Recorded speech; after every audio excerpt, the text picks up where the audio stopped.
Hi friends, இந்த வீடியோவில் Asian with episode 52 தமிழில் பார்க்க போகிறோம். நம்ம சேனலுக்கு புதுசாக வந்து மறக்காம சப்ஸ்கிரைப் பண்ணிட்டு பாருங்கள். அப்போ தான் நம்ம போகிற வீடியோ ரெகுலராக வரும். வாங்க நம்ம வீடியோக்குள்ளே போகலாம். எபிசோட் ஸ்டார்டிங்லேயே வந்து நம்ம தாயும் நம்ம ஹீரோ வாங்கவும் 2 பேருமே பேசிகிட்டு இருக்காங்க.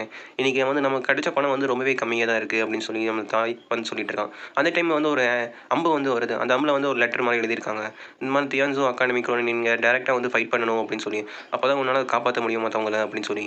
யார் இந்த மாதிரி நமக்கு கேட்டதுன்னே தெரியலையே அப்படின்னு சொல்லி நம்ம தாய் வந்து சொல்கிறான். நம்ம ஹீரோ வந்து இந்த டாப் 4 அகாடமிஸ் இருந்தாங்க, யாருமே இப்படி பண்ண மாட்டாங்க, வேறு யாரோ இப்படி பண்ணுறாங்க அப்படின்னு சொல்லி. நம்ம தாய் வந்து மோயாங் எங்கே போனா அப்படின்னு சொல்லி கேட்கும்போது நம்ம ஹீரோ வந்து மோயாங் ஏதோ ஆபத்தில் இருக்கான் அப்படின்னு சொல்லி தெரியுது. மோயாங் வந்து அங்கே இருக்க சிட்டியெல்லாம் வந்து சுற்றி பார்த்துட்டு இருக்கான். அந்த தெருவில் வந்து நிறைய கடைகள்லாம் இருக்குது, எல்லாம் பார்த்துட்டு இருக்கான். ஒருத்தர் வந்து ஒரு மேக்கப் ஐட்டம்லாம் இங்கே ரொம்பவே நல்லாயிருக்கும், இது நீங்கள் போட்டால் ரொம்ப அழகாயிருவீங்க அப்படின்னு சொன்னோன்னே நம்ம மோயாங்கும் வந்து இது நான் வாங்க பார்க்குறேன் அப்படின்னு சொல்லிட்டு பார்த்துட்டு இருக்கான். அவன் வந்து ரொம்பவே அதிகமாக வந்து புலம்பிகிட்டே இருக்கான்னு பார்த்தோன்னே எனக்கு எந்த யூஸ்மே கிடையாது இங்கே இருக்கிற பொருளால் அப்படின்னு சொல்லிட்டு போகும்போது யாரோ ஃபாலோ பண்ணுற மாதிரி இருக்குது. உடனே வந்து மோயாங் வந்து வேகமாக வந்து ஓடி போய் ஒரு சந்தில் போய் அவனை திரும்ப வந்து அட்டாக் பண்ணுறான். யார் நீ, எது யார் ஒன்று அனுப்புனது என்ன அட்டாக் பண்ணுறக்காக அப்படின்னு சொல்லி. அவன் வந்து ஒரு பார்க்கவே வந்து ஒரு ஜாம்பி மாதிரி இருக்கான். ஒழுங்காக சொல்லி யார் ஒன்று அனுப்புனது அப்படின்னு சொல்லி மோயாங் வந்து கேட்டுருக்கான். அவன் ஸ்பீடாக வந்து எல்லாத்தையும் மோயாங் வந்து அட்டாக் பண்ணிகிட்டே இருக்கான். மோயாங் வந்து அவனோட நைஃபை யூஸ் பண்ணி வந்து அட்டாக் பண்ணுறான். அவனுக்கு ஏன்னா எதுவுமே ஆக மாட்டேது. அவன் ஈஸியாகவே வந்து அங்கே இருக்க எல்லா அட்டாக்கையும் வந்து ஈஸியாகவே டச் பண்ணிடுறான். என்னோட மூன் நைஃப் ஸ்கில்ல வந்து எதுவுமே யூஸ் ஆக மாட்டேது இவன்கிட்ட அப்படின்னு சொல்லி மோயாங் வந்து அடி வாங்கிட்டு இருக்கும்போது திடீர்னு யாரோ வந்து காப்பாற்றுறாங்க மோயாங்க. பார்த்தீங்கன்னா பிரதர் கொய் தான் வந்து வந்திருக்காங்க.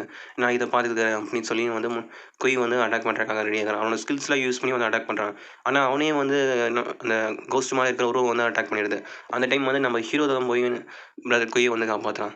கோஸ்ட் மாதிரி இருந்தவன் வந்து நம்ம ஹீரோ கேங்லேருந்து தப்பிச்சு ஓடிடுறான். ஏன்னா இவங்ககிட்ட மாட்டினா நம்ம அவ்வளோதான் அப்படின்னு சொல்லி. நம்ம தாய் வந்து கேட்குறான், யார் அவன்கிட்ட டெவில் எனர்ஜிலாம் வருது அப்படின்னு சொல்லி கேட்குறான். இவன் ரொம்ப பார்க்கவே ரொம்ப டிஃப்ரெண்ட்டாக இருக்கான் அப்படின்னு சொல்லி.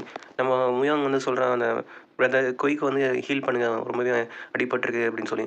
ஆனால் நம்ம கொய் வந்து இல்லை நானே பார்த்துக்கிறேன், இதை உனக்கு வேறு நாளைக்கு போட்டி இருக்குது அப்படின்னு சொல்லி நம்ம வாங்கவோ பார்த்து சொல்லிட்டு இருக்கான். சரி ஓகேன்னு சொல்லி நம்ம வாங்கவோ ஓகேன்னுறான். தாய் தான் வந்து இது ரொம்பவே டிஃப்ரெண்ட்டாக இருக்குது, ஏன் இப்படி வேணா சொன்னோம் அப்படின்னு சொல்லி நினைக்கிறான். அடுத்த சீனில் பார்த்தீங்கன்னா ஷுவாங்கோட தங்கச்சி வந்து நான் பேசிகிட்டு இருக்கான். அண்ணா நீங்கள் எப்படி இருக்கீங்க அப்படின்னு சொல்லி. இதை பார்த்தீங்கன்னா ஷுவாங் தான் அந்த கோஸ்டோ மாதிரி இருக்கான் அப்படின்னு நம்ம சொல்லி நமக்கு வந்து காமிக்கிறாங்க. அடுத்த சீனில் பார்த்தீங்கன்னா நம்ம ஹீரோ வந்து ஒரு ஸ்பிரிச்சுவல் வேர்ல்டுக்குள்ளே வந்து வந்திருக்கான். இங்கே வந்து ட்ராகன் அண்ட் டைகரை வந்து ஸ்டீல் பண்ணி வச்சுருக்காங்க அப்படின்னு சொல்லி நம்மளோட பேஸ்ட் வந்து சொல்லிட்டு இருக்கு. அதை வந்து நீ ரெஃபைன் பண்ணினா நீ வந்து ரொம்பவே பவர்ஃபுல்லாக மாறலாம் அப்படின்னு சொல்லி நம்ம ஹீரோ கிட்ட வந்து சொல்லுது. நம்ம ஹீரோவும் அதற்கு மேலே சீலை வந்து கட் பண்ணலாம்னு சொல்லி வந்து ட்ரை பண்ணுறான். ஆனால் அது எதுவுமே எந்த யூஸ்மே இல்லை. அதை பிரேக் பண்ணவே முடியல. அது ரொம்பவே பவர்ஃபுல்லாக இருக்குது அப்படின்னு சொல்லி நான் சொல்கிறேன். நம்ம ஹீரோ வந்து அவனை ஐஸ் ஸ்குவீஸ் வாட்டர் யூஸ் பண்ணி வந்து அட்டாக் பண்ணுறான். ஆனால் அதுக்கு எந்த டேமேஜுமே ஆகலை. இதுக்கு ஏதாவது ஒரு வழி நம்ம கண்டுபிடிச்சே ஆகணும் அப்படின்னு சொல்லி நம்ம ஹீரோ வந்து நினைக்கிறான். இதுக்கு வந்து நம்ம ஹீரோக்கு வந்து இந்த ஸ்கை மேப் வந்து ஞாபகம் வருது. அதில் நிறைய விதமான ஸ்கில்ஸ்லாம் இருக்குது. அதுவும் இல்லாமல் நம்ம ஹீரோ வந்து அவனோட 7 ஸ்கில் அப்படின்னு சொல்லி ஒரு ஸ்கில்லை வந்து கற்றுக்கிறான். அது மூலமாக நம்ம ஹீரோ வந்து 7 க்ளோனை வந்து உருவாக்குறான். இவனை மாதிரியே வந்து அதோட அட்டாக்ஸ் வந்து ரொம்பவே பவர்ஃபுல்லாக இருக்கும்.